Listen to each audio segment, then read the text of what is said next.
Imani, I've got your question. I'm noting it down.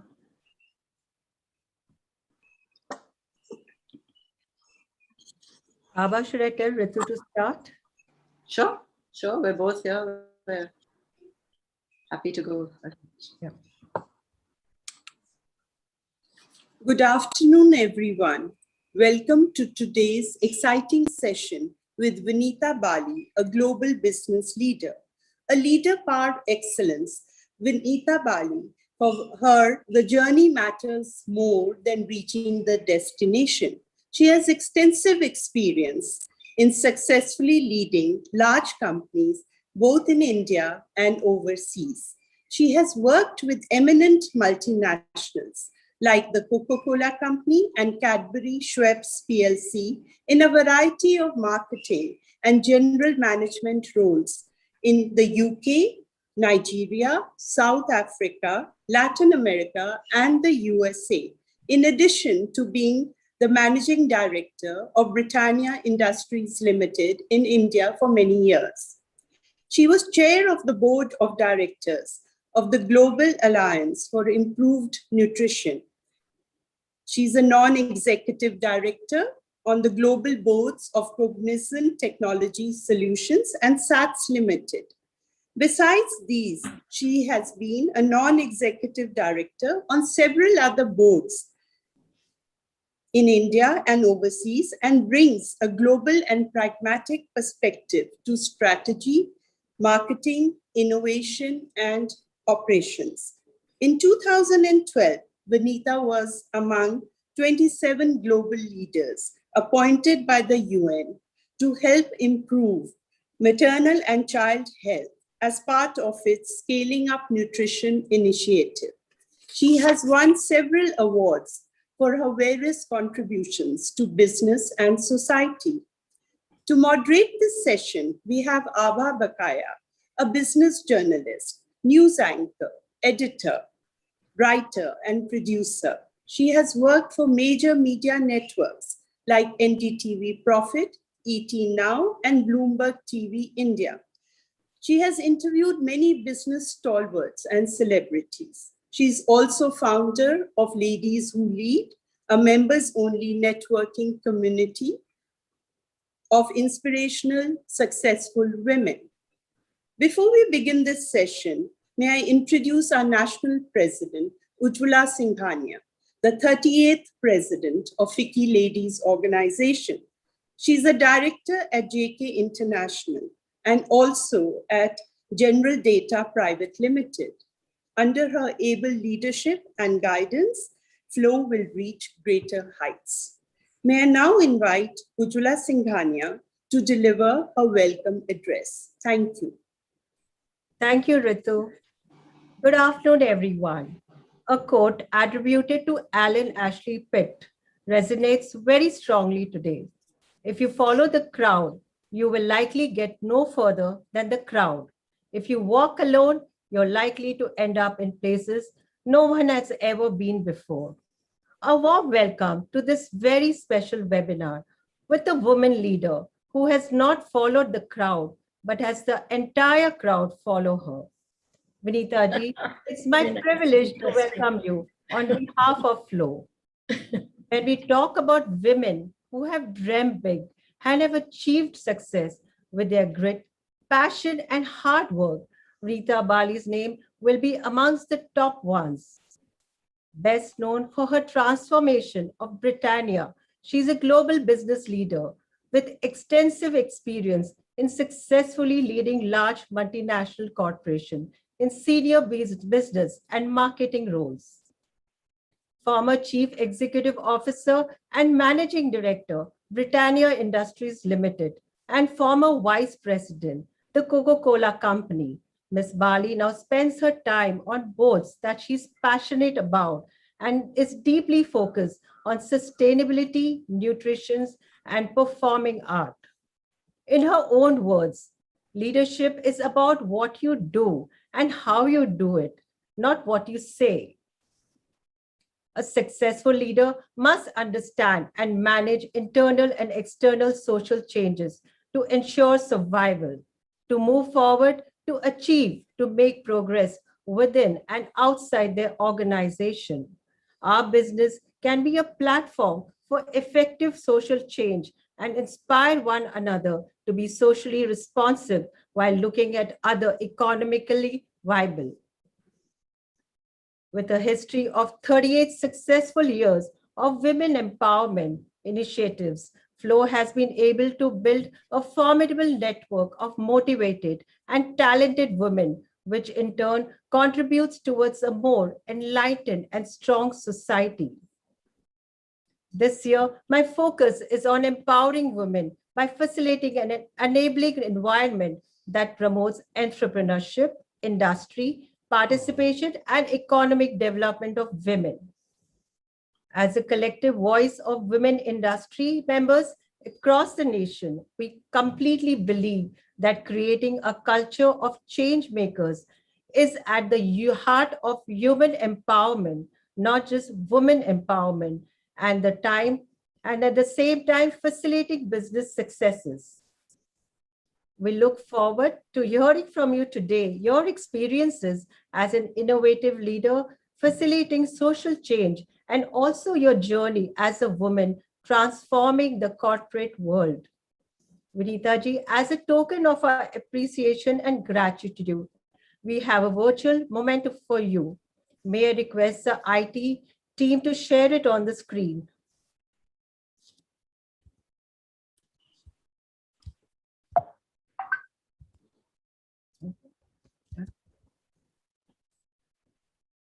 I would now like to welcome Aba Bakaya and would request her to accept our token of appreciation. May I request IT to share it on the screen.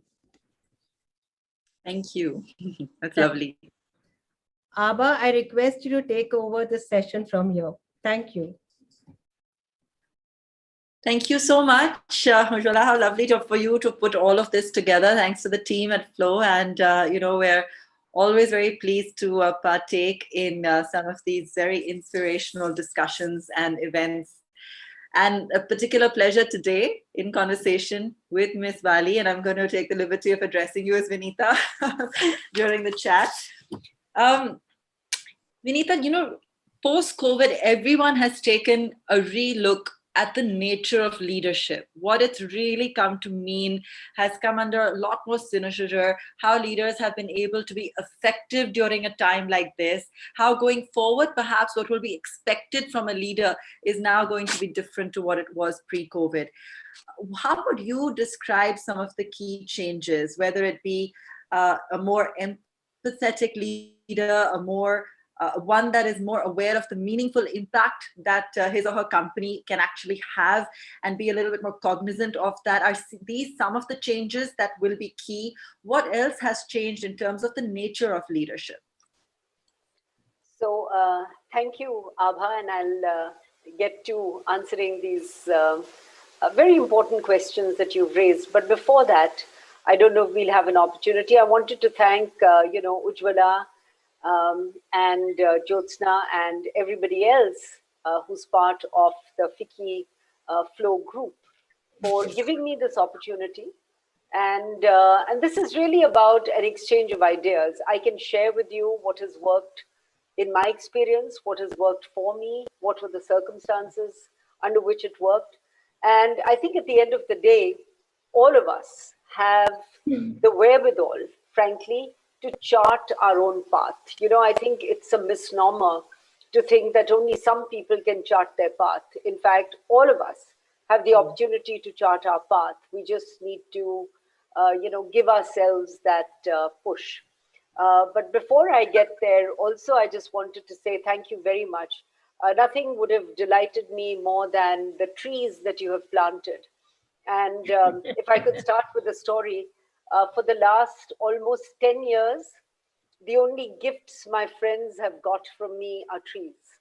And they've got growtrees.com. So, I've got this whole thing of how many trees have been planted where and so on. So you couldn't have, done a better, gesture. And it again goes to show that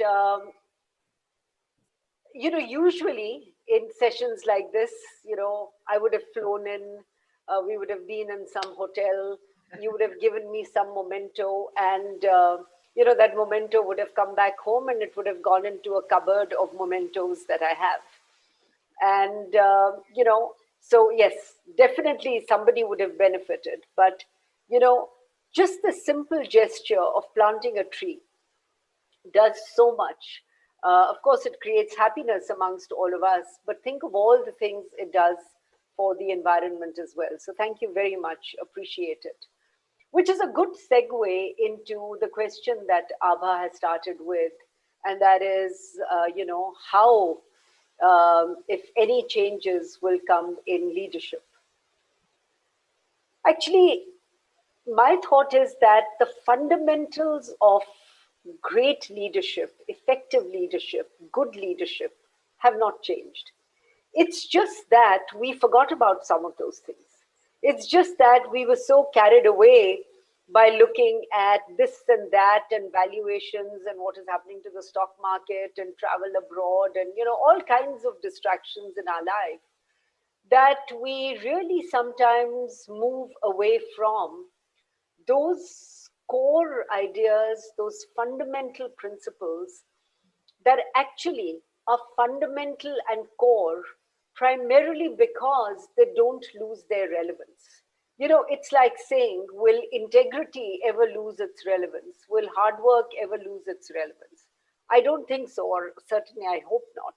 But sometimes, in the scheme of things, we are running around here and there and we forget about those things.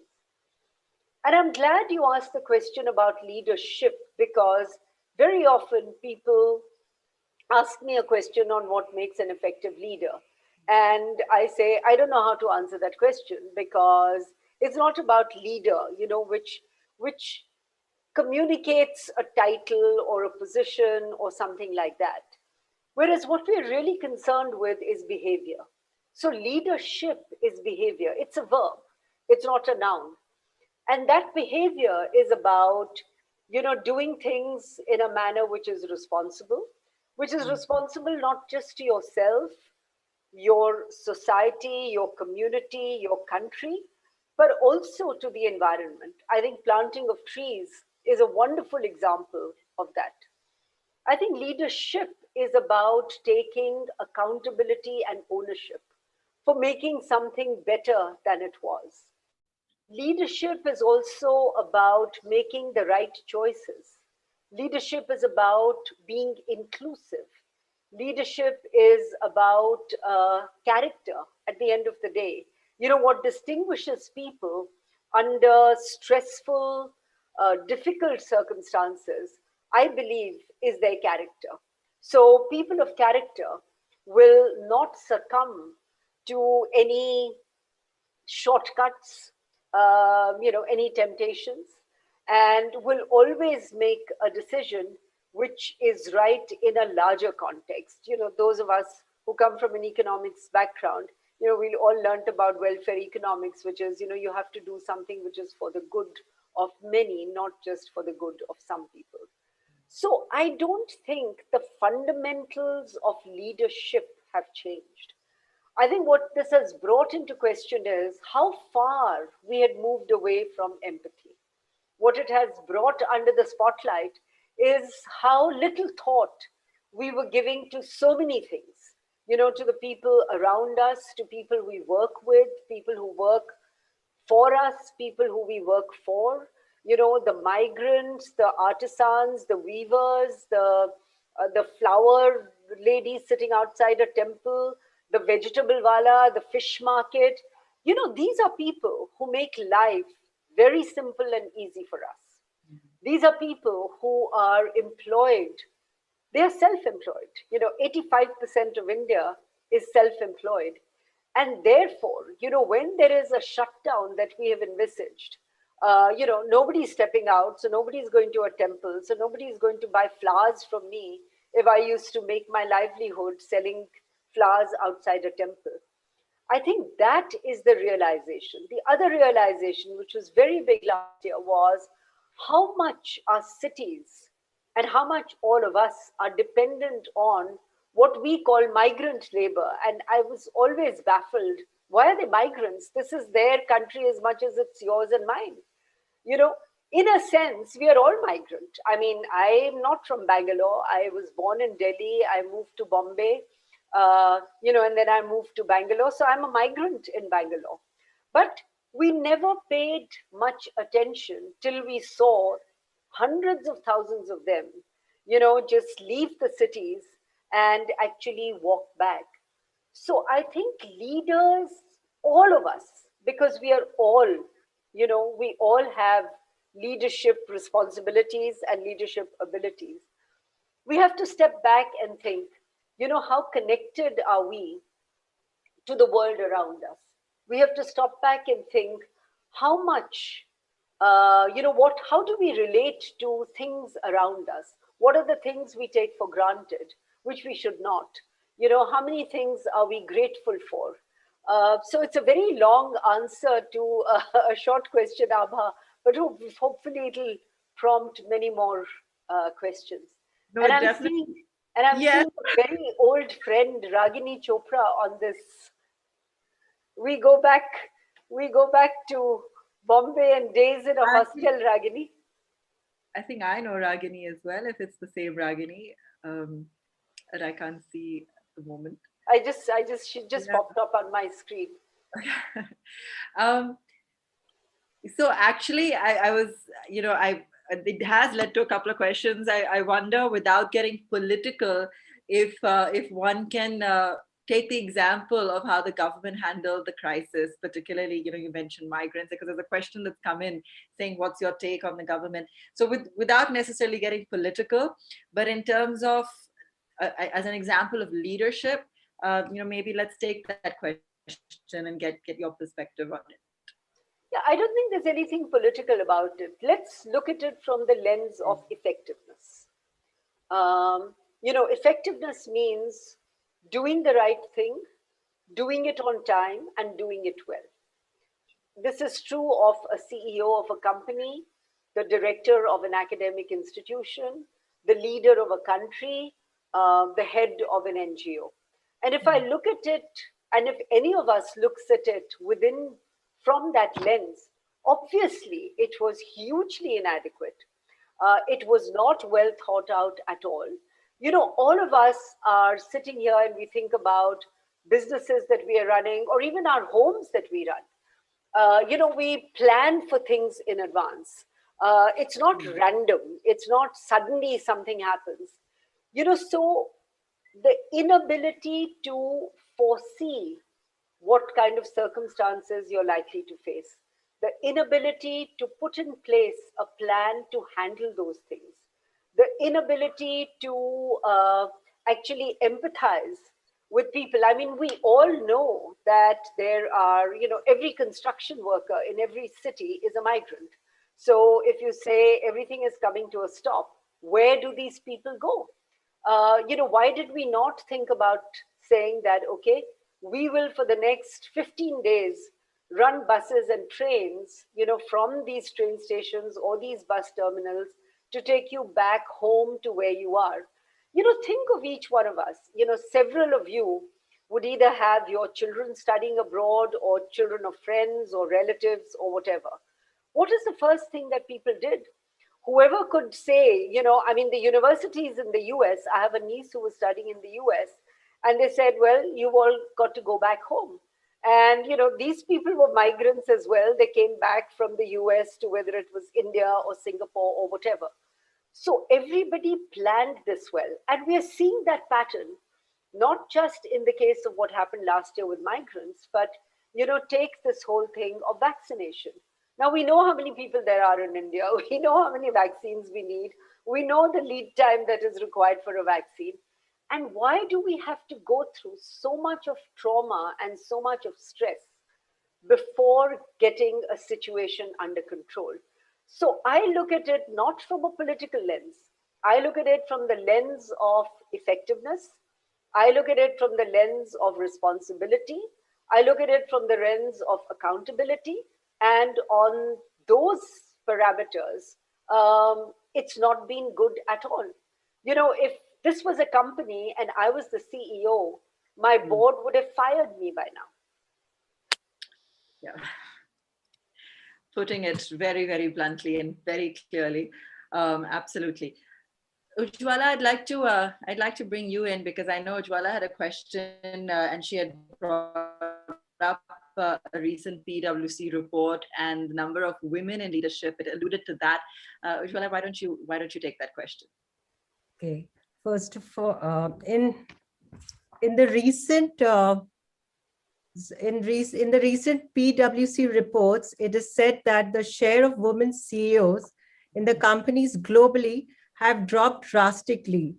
How do you think they can be motivated to pursue top senior roles in the industry again?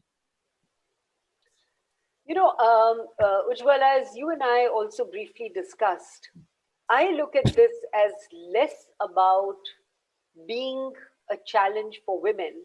And I think it's the bigger challenge is the ecosystem within which women are expected to perform. You know, so when we talk about, you know, why are there so few women, I don't think we need to look at to the women for answers. I think we need to look at all the men who are sitting in those boardrooms, who are making those decisions, who are actually deciding, you know, who is going to be selected and who is not going to be selected, and so on. There have been other reports, and I'm adding to what you have just said, which actually show that at entry level positions, the intake by gender, at least right now, is almost 50-50, right? In certain professions. In fact, I was told by a doctor friend of mine that in the medical profession, 65% of you know, new doctors in the last 2 or 3 years have been women. But you know, medical is one profession which has actually seen a lot of women doctors. But coming back to our business world, so it is not that good women or what should I say, accomplished women are not available. You know, they've done the degrees, they've done everything else. So at an entry level, it's almost half and half. By the time you reach middle management, it has shrunk almost to, in a good company, to maybe 30%. And when you look at senior levels, it has shrunk to anywhere between, I would say, 6 to 10%. And therefore, the question to ask is, why are we not able to retain these women? A lot of this has to do with practices in corporations. A lot of it also has to do with assumptions that oftentimes senior people, and right now, most of the senior people happen to be men, make about women. So let me give you a very, very specific example of a very large global company that had actually called me, and I think they regretted calling me because I asked them all kinds of questions. So the same thing, you know, we are not able to retain women. And so I said, give me some examples. So, you know, this guy said, so there was this woman, she was very good. She went on maternity leave. When she came back, she was not happy. And I said, did you ask her why she was not happy? And they said, yeah, because, you know, she thought that she was being put on assignments which were not, you know, high profile assignments, or not assignments which were becoming of her seniority. And I said, so was that true? And they said, yes. So I said, so why did you do it? They said, oh, you know, because in the other assignments that she was doing before that, she would have had to travel. And I just asked a question. I said, did you ask her whether she would be willing to travel? There was pin drop silence in the room. Not one of those men had even thought of asking this particular individual, saying that you've done a terrific job of all these assignments. You know, we would like you to continue, but you know that it involves travel. So you let us know. So they had all made assumptions saying that now this particular very, very smart manager could not travel. She was denied the opportunity. Nobody had a conversation with her. She got fed up and she said, I'm leaving. So I think the real question is, how much are we opening up our mind? You know, all of us have mental models, and we all go into a situation, and I process the facts of the situation according to my mental model. So if my mental model is that, you know, women with young kids cannot travel, then I'm going to make decisions based on that. If my mental model, however, is that let me leave it to the women to decide whether they want to travel or not travel, I would look at things very differently. So, as somebody said, the entire drama of life doesn't happen in the external environment. The entire drama of life happens in our mind. You know, what we think is what we do. How we think is how we act. What we believe in become our convictions. And those convictions then determine how we process information and how we analyze information. I've got another great example to share with you, but I'll do that later. We love examples. Please share it. So let me give you another example. So, you know, I'm called to a particular university, a very, very prominent university, to deliver the keynote address, you know, and it's a university which has, it's a co-ed, it has men and women and so on and so forth. And a few weeks before that, there was some press report saying that there were some women who were walking around in the campus, and you know, the guys came out and some of those women were molested. So this particular vice chancellor tells me that, you know, the moment that happened, हमने क्या किया? We said कि 8 बजे के बाद और 9 बजे के बाद, you know, the women should not step out of their hostels. So I said, तो मैं आपको एक idea दे सकती हूँ? So he said, हाँ कहिए कहिए. So I said, अगर आप उसको reverse कर दें और कहें कि 8 बजे के बाद सब आपके male students dorms में बंद रहेंगे and the female students will walk around, तो कैसा लगेगा? So he was like completely, I mean, that thought had not struck him. He would not have done it knowing the kind of person he was. But even the thought did not strike him that actually we could lock up the men and let the women be free. It was that the women had to be locked up for their safety. And I said they could be as safe if you had locked the men up. So that's another example of mindset. That's patriarchy that's so deep rooted that it doesn't even come up as a passing thought. I have a slightly interesting question that's come up. Gaurav has written, how does a leader respond when she realizes things are getting harder beyond her control? Like, Gaurav, do you mean this specifically for a female leader? Because I can see I would definitely get my hackles up, or do you mean this you know, just for a leader and how to handle tough situations? Could you just elaborate, whether on video or on chat? I'll just give him a minute to. Can we see Gaurav on the? So the one brave man on this call. I think there are a couple of men from the chat box that I can see, surprisingly. And they've just decided to hide.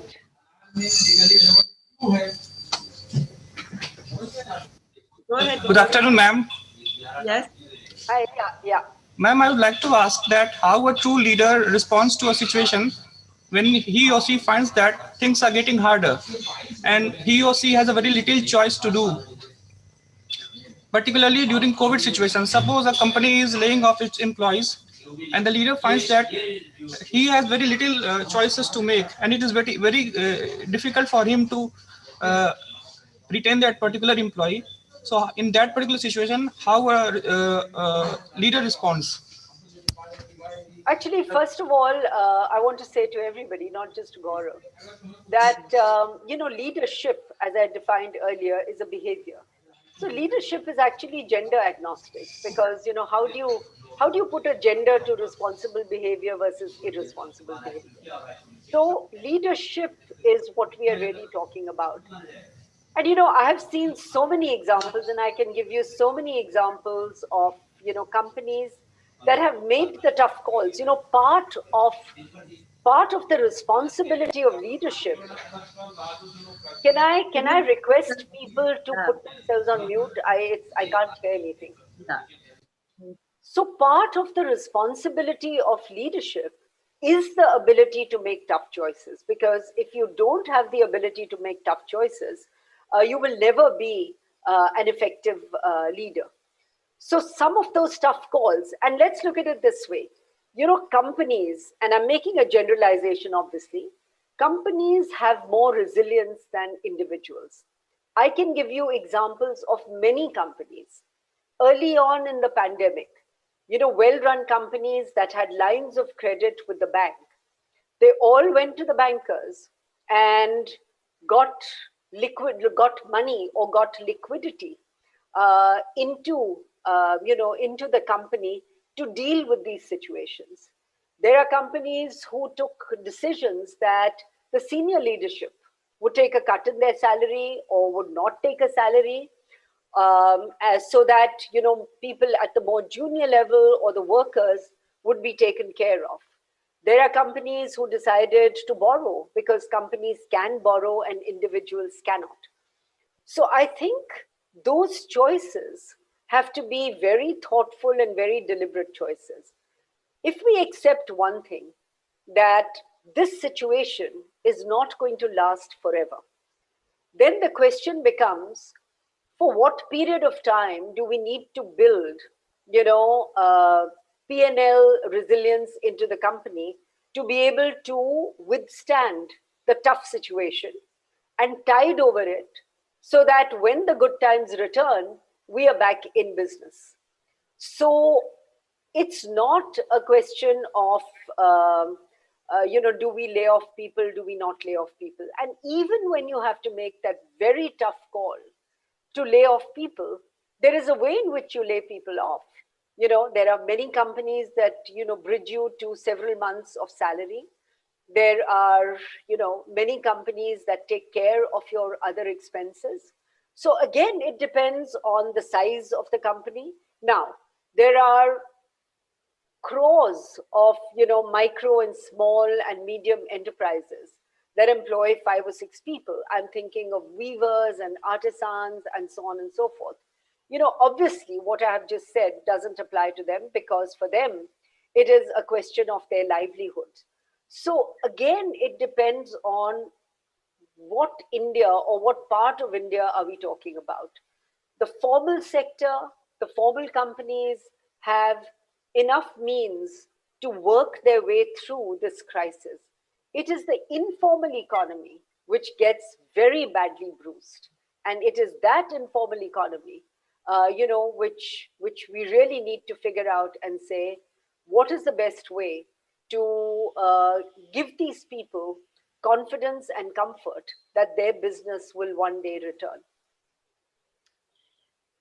Okay, so Nitin Gupta is asking if we could share the top 3 must-have skills for leaders in a post-COVID world. And I want to combine that with a couple of other questions that are coming in. So for instance,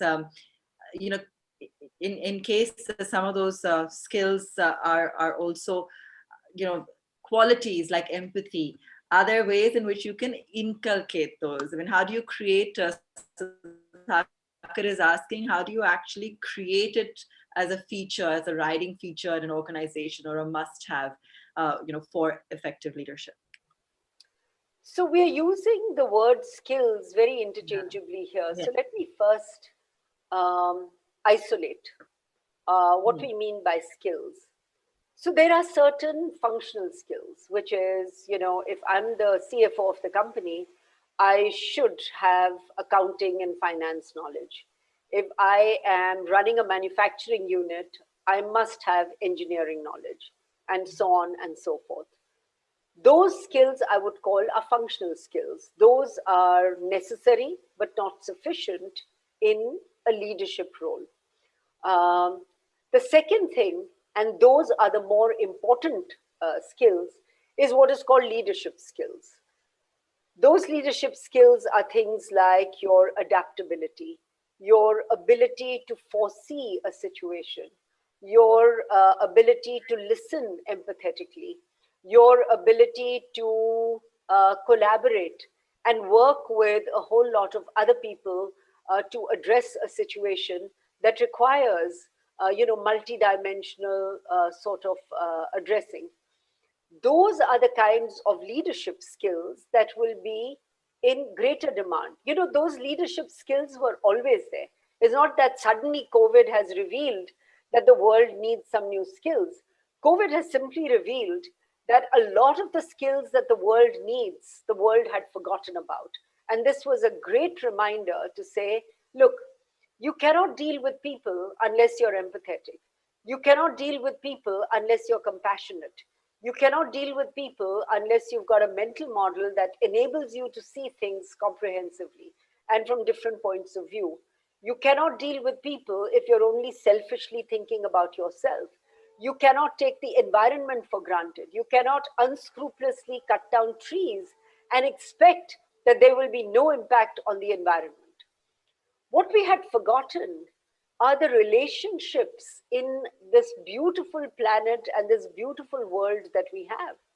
You and I have a relationship with a tree outside our window because the oxygen that that tree is sending out is the oxygen that you and I are breathing. Now, if there was no tree, we would not be able to breathe. It's as simple as that, but somehow we forgot all of that. We thought that we could, cut down trees, set up concrete buildings, do all kinds of things. And this is a huge reminder.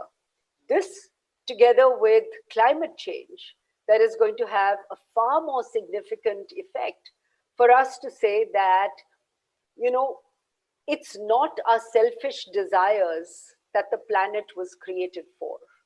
We are only one species in this planet, and we better learn to respect and appreciate all the other species.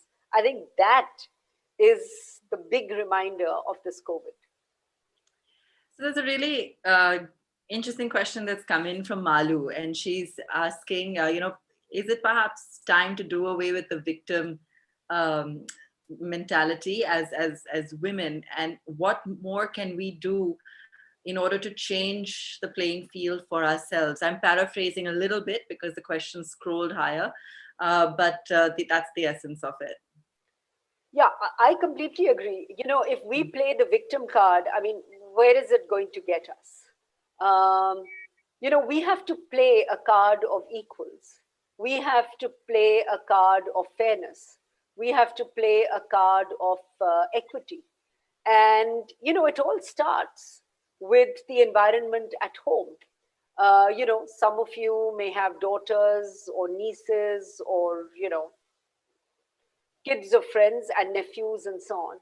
I think if each one of us were to step back and say, am I treating my daughter and my son the same way, my niece and my nephew the same way, etc., etc., and come to our own answers, I think we might find some interesting revelations. Why do we still continue to say that good girls don't do this, but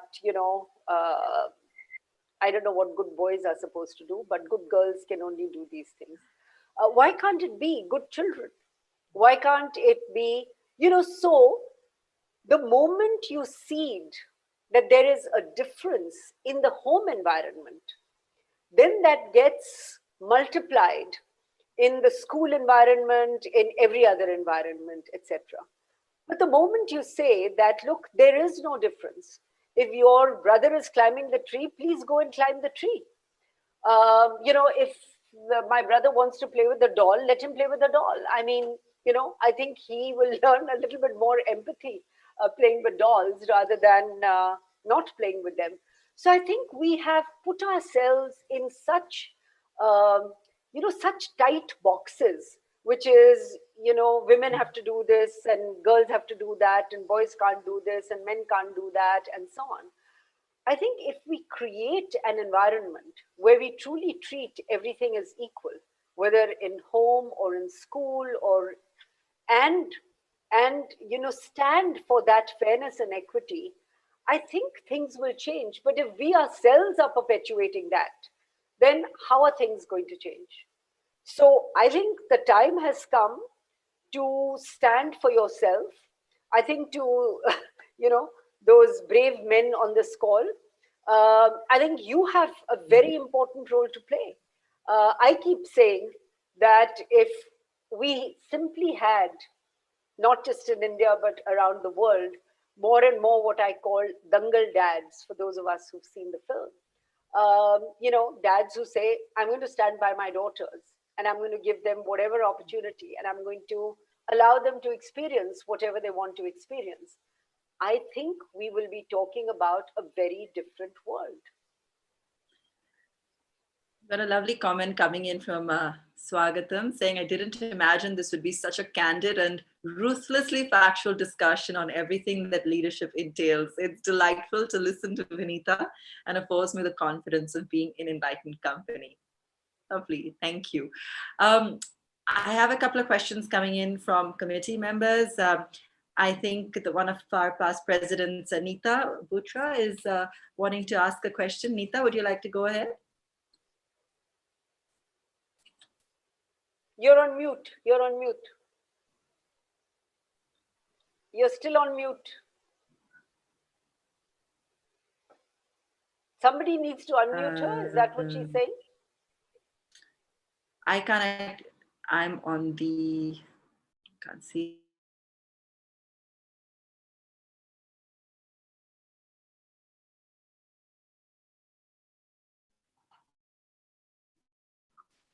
Jyotsna, sorry. Yeah, there you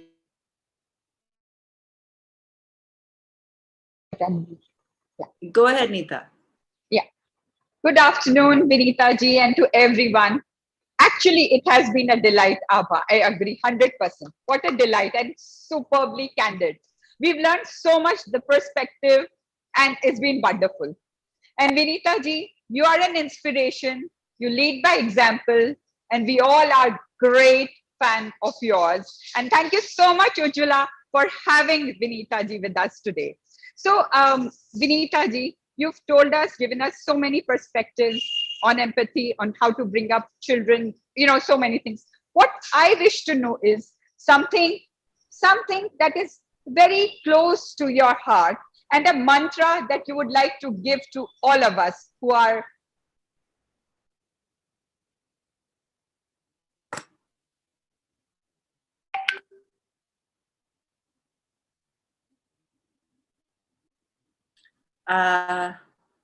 sorry, did she freeze or is it my internet? No, she froze. She froze. Okay. She froze. But okay, Jyotsna, if you're there, would you like to come in while we reconnect with Nita? I think you had a question as well. I think we got the gist of her question. What is the one mantra? Okay, yeah. And, the only mantra that, I can think of is, believe in yourself and have conviction in yourself. Because if you don't believe in yourself, how can anybody else believe in you? And, people might dilute your confidence. People might, lead you astray. But that doesn't matter. I think at the end of the day, we can only do what is within our potential. Of course, it helps to have an environment which is conducive, to have an environment which is supportive, to have an environment that encourages you. But even apart from that, those all are still externalities. But I think the internal thing really is to have conviction in your own ability and know that all of us can do whatever we decide to do. Frankly, half the time we don't do anything because we decide that we can't do it. Understood. Tell me, Vinita, as you know, there has been a wide narrative that's been discussed with regards to how much more difficult it's going to get for women post-COVID, the fact that they've been hardest hit because they also have the burden of home care or elder care, or that so many women are in the services industry, and therefore how it's going to be tougher for women to get back into work post-COVID. What are your thoughts on that? And, of course, it's something that's been exacerbated because of the current scenario, but even otherwise, women do struggle with getting back into work. As we all know, there's a huge dropout rate, post-pregnancy, etc. What are your thoughts on this? My thoughts are what I've said earlier.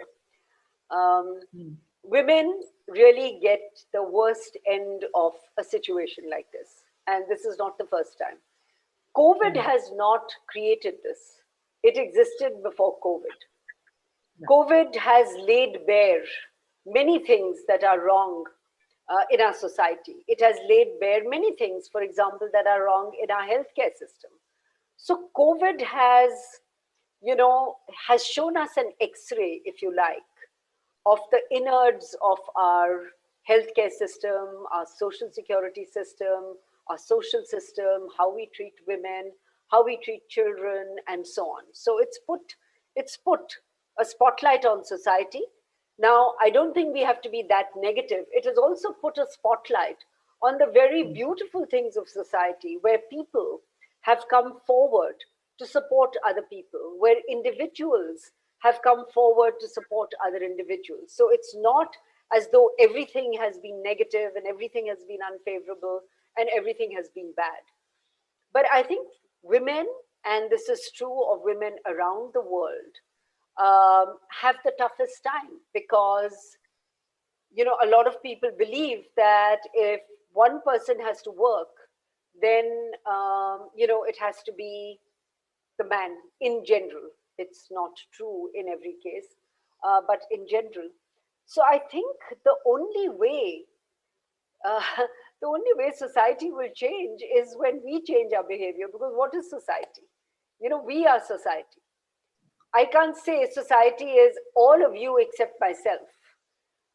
So if I, and like so many things that Gandhiji said, his wonderful statement, which is, be the change you want to see in others. So, if you want to see a change, then it has to start with you. If you're running an enterprise, then don't ask the women to not come back. Let's find other things for them to do. Wherever there is an unfair treatment that is meted out to women, I think we have to come together and, fight for the rights of women as equals. All we are saying is treat all human beings equally. Let gender not be the basis of discrimination. Now, at one level, it sounds so simplistic because gender is the basis of so much of discrimination. But unless we start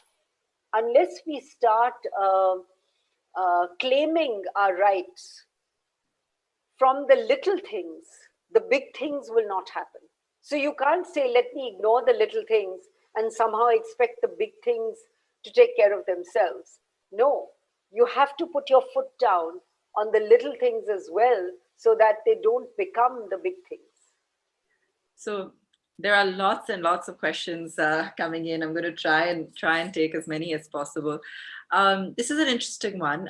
Shugana is asking, if you have to invest in your own abilities, it also comes with updating yourself in specialized fields, technology, so on and so forth. And we've lagged behind on that. Again, we use the excuse of family responsibilities, etc.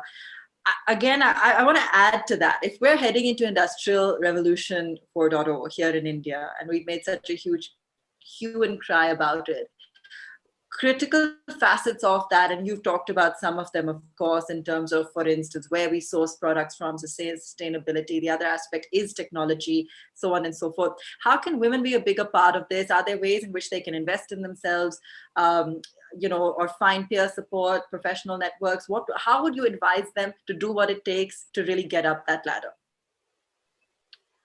first of all, you have to be very clear. There are so many ladders. You know which ladder you want to climb. Do you want to become a professional? Do you want to become an entrepreneur? Do you want to run the best NGO? Do you want to run the best school in the country? So there are so many ladders. So first of all, you have to be very clear which ladder you want to climb. The business world is only one ladder. There are schools, there are institutes, there are training things. There are so many domains that make for a good society. So first of all, and that ladder has to be something that you truly believe in. If I believe that providing world-class primary school education is going to change the future of this country. And let's call out another thing. Everybody who's on this Zoom call here today, we are the privileged of the privileged. Okay, none of us have to worry about where is my next meal going to come from or what is going to happen. And if we don't use that privilege that we have been given to change the lives of at least a few other people, if not a lot of other people, then actually we are wasting a very, very big opportunity. So I'll tell you another example of what I think was fantastic empathetic leadership, since we've talked so much about COVID. And this is on a program, this lady was being interviewed. This is last year during the migrant crisis. And this lady from Surat, actually, from one of these large, building societies, etc. She put it very simply. She said one day she was making chapatis for her family. And she said, what would it take if I just made another 10 chapatis? It'll take about 10, 15 minutes of my time. And if everybody in my colony were to make 10 chapatis, we could contribute a lot of chapatis for these migrants. So she spoke to a couple of other women, and they all started making 10 chapatis, 12 chapatis, etc. These women for 3 months supplied 150,000 chapatis to a migrant camp. And some of them even said कि कभी-कभी बीच में हम 50 का 100 रुपए का note डाल देते थे कि जिसकी किस्मत होगी उसके पास वो पैसे मिल जाएंगे और थोड़ा वो कुछ और खरीद लेगा. Now, to me, that's a fabulous example of leadership. Who empowered these women? Nobody. They empowered themselves. Who came up with this idea? You would say an ordinary housewife who was sort of cooking in her thing. But what a game changer of an idea. And I'm giving you these examples really to say that, game changing doesn't mean it has to be something hugely big and it has to be done at some grand scale. We can make a difference wherever we are. And, my appeal to all of us who are very fortunate to be who we are, is to say, okay, if you can make a difference to 30 lives, it's 30 more than it was earlier. If you can make a difference to 3,000 lives, it's great. 30,000 doesn't matter.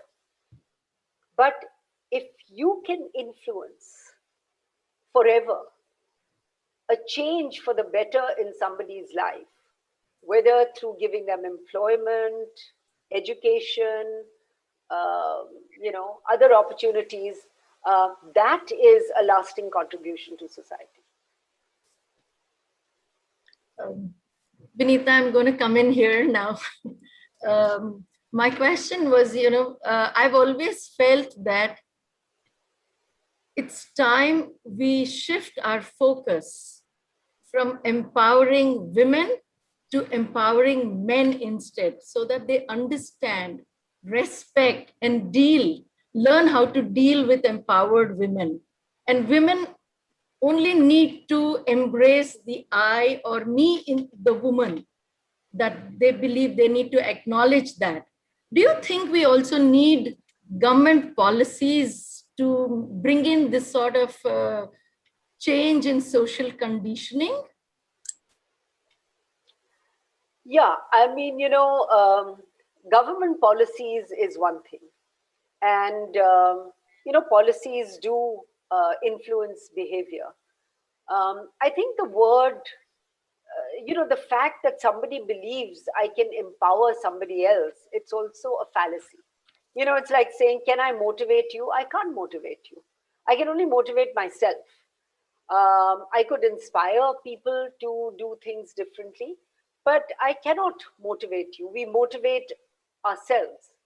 So when it comes to empowerment, it's not, who is going to empower women? I mean, I don't think there is anybody who's, I think the word empowerment also assumes a relationship that somebody has power and somebody needs that empowerment.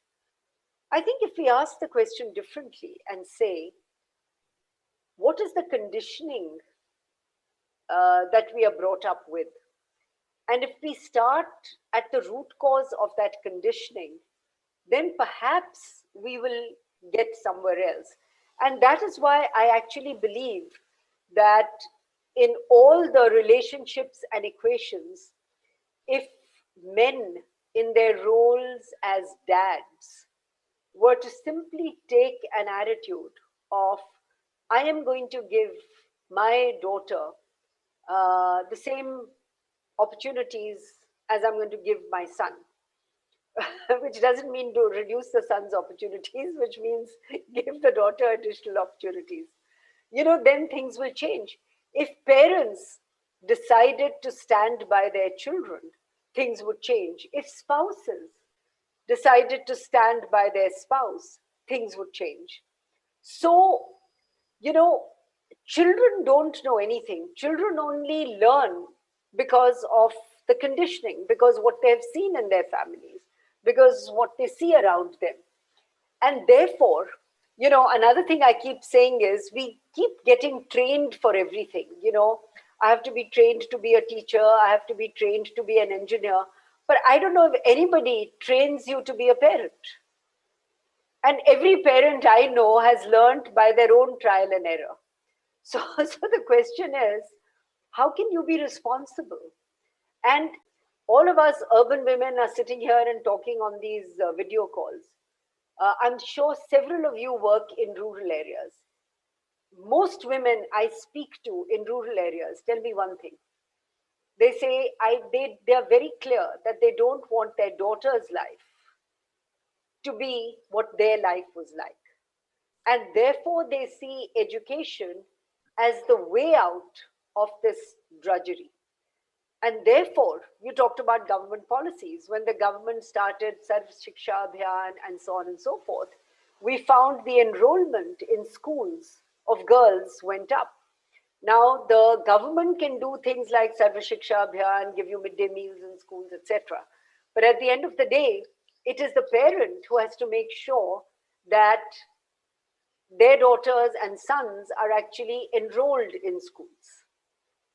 At a different level, talking about ourselves, talking about sort of the corporate world, the government did say in the Companies Act 2013 that, listed companies of a certain size, etc., needed to have at least one woman on the board who would be a director, and then they changed it to an independent director.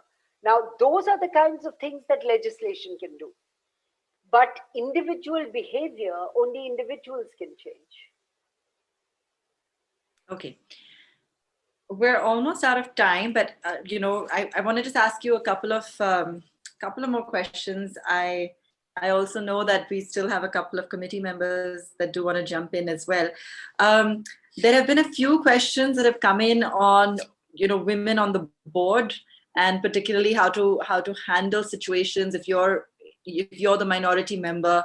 I'm assuming Tanvi means if you're like the lone woman in an intimidating scenario or a room full of men.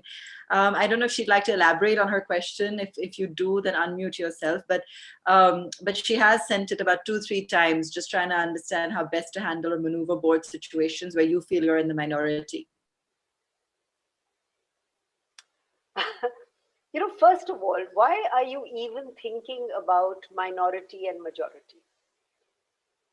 If you walk into that board with the conviction that you are there because of your knowledge, your skills, your experience, your track record, everything that you bring to that board, then why would you think of yourself as being different from anybody else? I think it is our own conditioning that we are saying, okay, I'm the only woman amongst all these men. Of course, you have to break through the clutter. I mean, the old boys network exists. They probably play golf together, etc., etc. Personally, I've never let those things bother me because I say, okay, when I'm on the board as a board member, my status is the same as every other board member on the board. Okay, so my gender has nothing to do with it. Now, whether you are a man or a woman, to be an effective board member, you've got to listen well, you have to process information, you have to have the ability to put your point of view in a manner which is, which is thoughtful, which is logical, which adds value to the discussion. So those things are there. And of course, I would be shortchanging the discussion saying that, men will not be sitting there, looking at, okay, what does this soul woman have to say? Let that be the man's problem. Let it not be your problem. I've never made it my problem. I mean, if they have a problem with what I'm saying because I'm so smart, then it's their problem. It's not my problem. So the issue really is, you've got to say, what does it take to be an effective board member? And I again come back to this issue of confidence. You have to have the ability to be able to read the room. You have to have that ability to be sensitive. You have to have that ability to make your point without going all over the place. And I think those are the things that will matter. And if you do it, then meritocracy very quickly takes over everything else. Because we don't allow meritocracy to take over everything else, the discussion is pulled down by these gender stereotypes. So what we have to do is to break these gender stereotypes and say, frankly, they don't matter. Got it. And I know Vinita has always been a proponent of that, and how one shouldn't really think of gender as something that's a liability, or even as something that's relevant when talking about leadership and your career goals. Nazia, do you want to come in with your question at this point? Yeah, thank you, Abha. I was interested more in your personal journey. You have worked in multiple capacities and in multiple corporations, and people point out at you and people look at you and call you a leader. So I was wondering, do you self-identify as a leader? And at what point in your life did you figure out that you're a leader? And how did that knowledge affect you?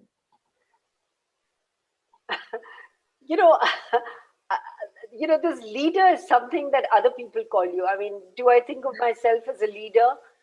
The honest answer is no. I do think of leadership. Okay, I do think of leadership, and I do think of behaviors, and I do think of responsibility, and I do think of being effective, and I do think of accountability. But do I think of myself as a leader? Frankly, I think we tend to take positions and titles too seriously, and we should not.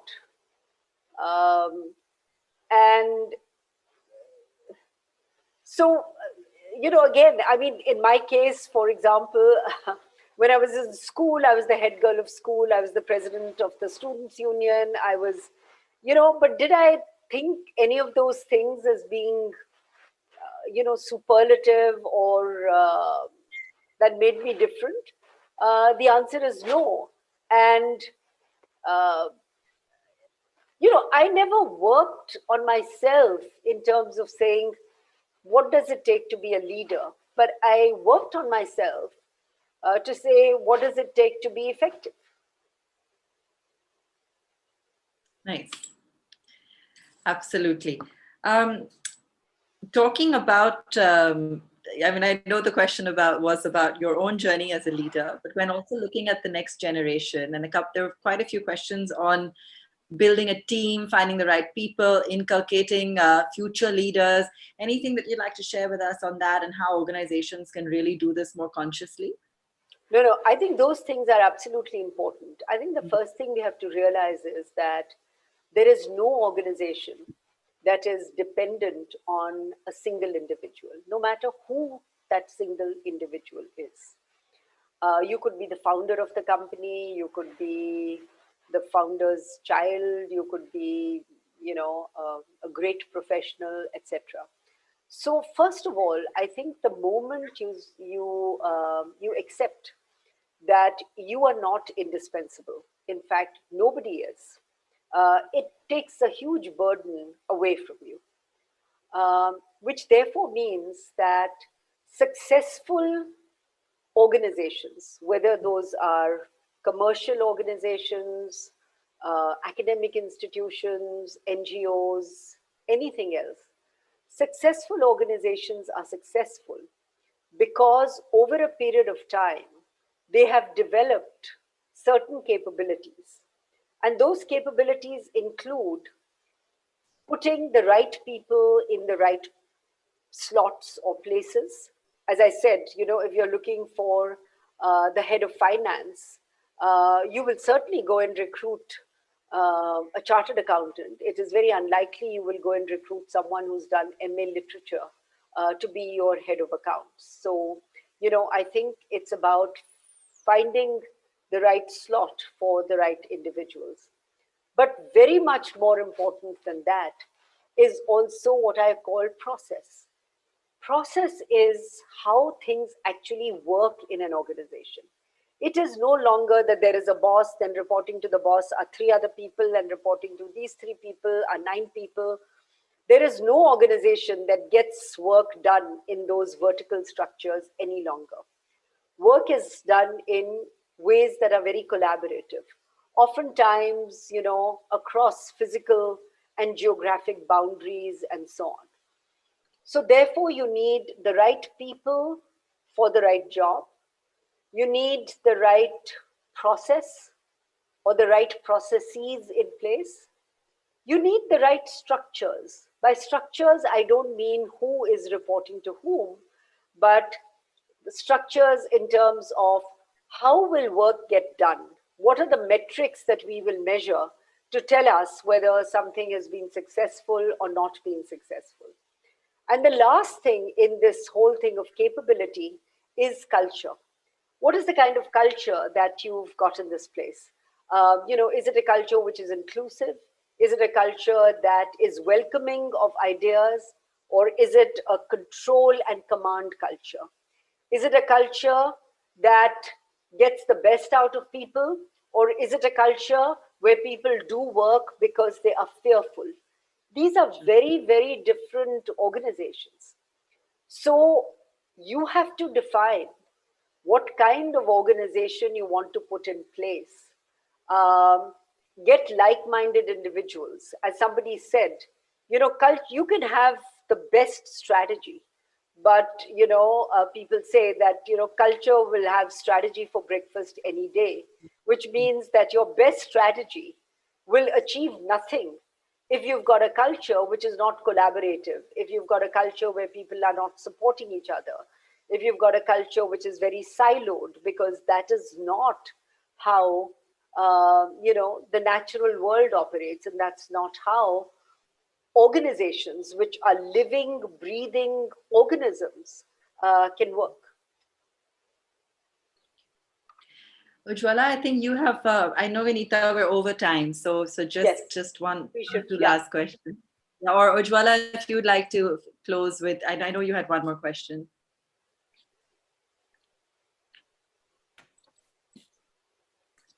I would like to ask you, though the government has carried out many nutrition-related schemes, Almost all of them in last many years have remained either incomplete or not got rightly implemented.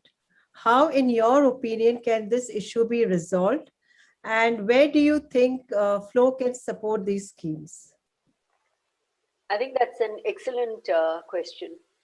If you look at the way the government has thought about nutrition, it's actually a very good architecture, in the sense that they've said if you are 0 to 6 years old and you're a nursing or a pregnant woman, we've got 1.4 million Anganwadi centers where you can go, there are free take-home rations, etc., etc. Then we've got a midday meal scheme that supplies lunch, a hot cooked meal to 120 million children, every day that they're in school, which is about 252 days. Now, even if these two schemes were running well, and I'm not even counting in that the 800 million people that are covered through the PDS system, but even if these two schemes were running well and the way they are meant to run, we would see far better nutrition indicators than we have seen. Like with so many things in India, it's not the conceptualization, it is the implementation where things fall behind. So I'll give you specific areas to a very specific question that you've asked.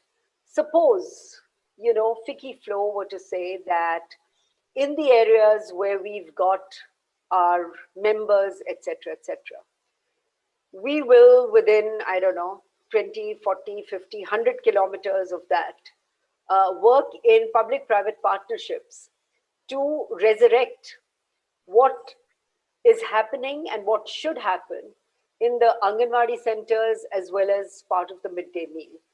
Everybody talks about Akshay Patra supplying nutritious food to children in school. But let's not forget that Akshay Patra only supplies 1.8 million meals out of 120 million every day. So it's just a drop in the ocean. So if Ficky could actually collaborate with the Anganwadi centers, with the schools, and say, we will work with you to ensure that the right processes, etc., are followed, and create some public-private partnership models, if you like. There is a very good business opportunity, I would say. Jyotsna and Ujjwala, we were talking last time. So take a cluster of schools. And, oftentimes the midday meal is cooked in the school itself. Now, if Ficky were to get in and say, we are going to create groups of self-help groups of women, and we are going to invest in some of the larger kitchens. I mean, I'm sure Akshay Patra would be willing to help you. Maybe you don't need the Akshay Patra scale kitchens, but maybe there is another model which is closer to home. What if you were to take groups of 10 or 15 women, all women know how to cook, and say, okay, you cook for 50 schools in this area, which means, on an average, 200 kids a school. So that's about 1,000 kids. So this self-help group then becomes regenerative in and of itself. And they provide the meals that are given to the schools, and also perhaps some of the take-home rations for the Anganwadi centers as well. So the proposition is that there is a business model for the women who are part of the self-help group. There is this authenticity model for the Anganwadi centers and the schools that receive the meals, and nobody is cheated in the process. Vinita, we've taken a lot of your time today. You've Yes. really shared a lot with us. Jayanti, would you like to say a word of thanks before we allow Vinita to run off to her next appointment? Achal is coming and doing word of thanks. Jayanti could not join us today. Sure. Achal, could I Yes. Can you hear me? Hi, Vinita ji. Hi, hi. Please call me Vinita. This G is making it sound. Out of respect. But I must say, firstly, thank you so much. It's been an absolute delight to have you. And I must compliment you. I love your background. It's reminded me of the Harry Truman quote that not all readers are leaders, but all leaders are readers. Well, you're assuming I've read all those books, but we'll keep that for another time. But what we've heard today from you, our esteemed speaker, Ms. Vinita Bali, bears testimony to the fact that a true leader is someone exactly like her, who challenges the status quo, who leads the way, and believes in being part of a larger change. Sharing so many examples and sharing such specific examples of equitable workplaces, individual behavior, how do you change individual behavior, as well as policy changes. Thank you so much for addressing us today. It's not just been an enriching session, it's been an inspiring one as well. I'm sure our members will go back with many crucial learnings. And hopefully, I think the last bit that we discussed on nutrition, maybe we could implement as well your ideas. I would like to thank Ms. Abha Bakaya for moderating this session so beautifully and so passionately. Thank you everyone for joining us, and a special thanks to Ujjwala ji for leading us so innovatively and effectively with such grit and grace in these trying times. Thank you so much. Thank you very much. Thanks a lot, and all the best to you. Thanks for the opportunity. Thank you, Vinita, for being with us. Thank you, today and Vinita. sharing your insight. Thank you, Abha, for making this event so interesting. Thank you. Thank you. Thank you so much. Bye. Bye. Bye. Thank you. Thank you.